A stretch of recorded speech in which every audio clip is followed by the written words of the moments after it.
बच्चों, हमने लेंस के बारे में जान लिया, बेसिक चीजें जानी कि कैसे मतलब कितने प्रकार के लेंस होते हैं और क्या क्या नाम दिया जाता है। लाइट रेज उन पे टकराती हैं तो कैसे रिफ्लेक्ट होकर कैसे बिहेव करती हैं, वो सब चीजें हमने जान लिया। ठीक है, प्राइमरी फोकस जान लिया, सेकेंडरी फोकस जान लिया, दोनों के लिए, कॉनकेव और कॉन्वेक्स दोनों के लिए।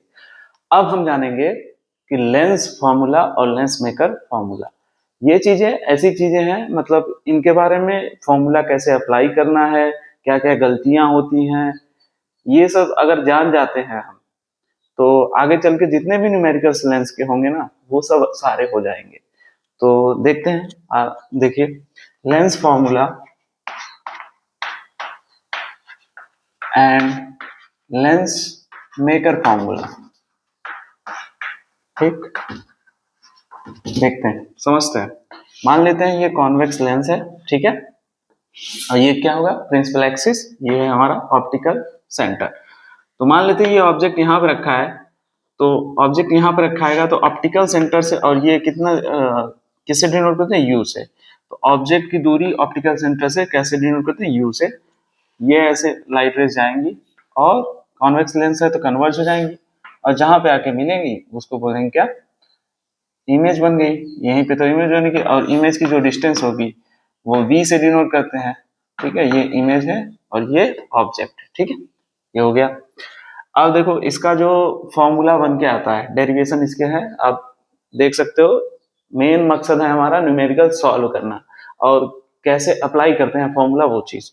तो देखो इसका जो फॉर्मूला, ये देखो, ये रेडियस r1 हो जाएगा और ये रेडियस r2, और ये लेंस का जो रिफ्रैक्टिव इंडेक्स होगा म्यू एल से डिनोट करेंगे, और ये सराउंडिंग क्या हो जाएगा, म्यू एस, और ये भी क्या हो जाएगा, म्यू एस।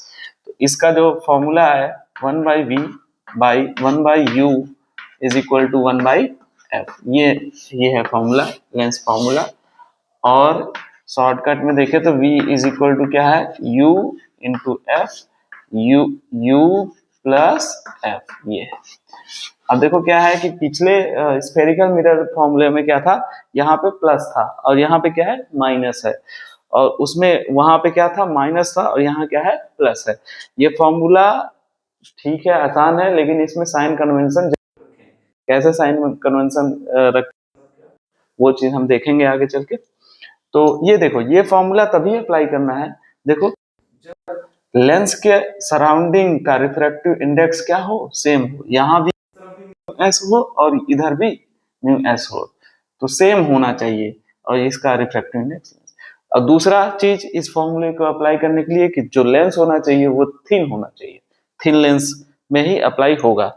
अब मान लो अगर यहाँ पे रिफ्रैक्टिव इंडेक्स इस तरफ सराउंडिंग का अलग होता और उस तरफ अलग होता, ठीक है, तब ये वाला फॉर्मूला नहीं लगा। हम इंडिविजुअली एक सरफेस को सॉल्व करते, फिर दूसरे सरफेस को सॉल्व करते, ये हो गया। अब जानते हैं कि रेडियस जो मिरर का था वो r/2 से करते थे ना, जो रेडियस निकल के आता था, सॉरी, फोकस जो स्फेरिकल मिरर का था वो r/2 था, मतलब रेडियस पे डिपेंड कर रहा था उसका फोकस। लेकिन लेंस का जो फोकल लेंथ है वो वो देखो, वो उसको निकालने का तरीका है 1/f इज इक्वल टू, यहाँ पर नहीं है, यहाँ बना देते हैं, 1/f is equal to refractive index of lens upon refractive index of surrounding -1, ठीक है, ब्रैकेट में, इंटू 1/r1 माइनस 1/r2। ये r1 क्या होगा, फर्स्ट सरफेस का रेडियस, और r2 क्या होगा, सेकंड सरफेस का रेडियस। तो इस साइड का जो पहले आया वही यहाँ पे रखेंगे, इस साइड के रेडियस को रखेंगे, और ये दूसरे वाले साइड के रेडियस को रखेंगे। अब देखो ये तो याद हो जाता है, कहाँ दिक्कतें आती हैं, क्या क्या होता है वो समझते हैं।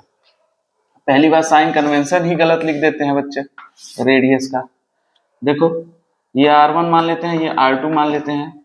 तो अगर लाइट रे यहाँ से जा रही, मान लो ये ऑब्जेक्ट है, तो मैंने पिछली क्लास में मतलब बताया होगा कि जिस तरफ लाइट रे जाती है उस तरफ हम साइन कैसा लेते हैं, पॉजिटिव, और उसके अपोजिट साइड क्या लेते हैं, नेगेटिव लेते हैं। ठीक है, लाइट रे की तरफ पॉजिटिव लेंगे और लाइट रे के अपोजिट क्या होगा, नेगेटिव होगा। तो देखो इसका जो ये कर्व सरफेस का जो पूरा स्फेरिकल ये ऐसे बनेगा, तो इसका रेडियस इस साइड आएगा, तो r1 कैसा लिया जाएगा, पॉजिटिव लिया जाएगा, इस वाले कर्व का जो स्फेरिकल पूरा बनेगा, इस साइड बनेगा, तो R2 किस साइड आएगा, इस साइड आएगा, तो R2 कैसा लिया जाएगा, नेगेटिव लिया जाएगा। ठीक है, ये चीज हो गया।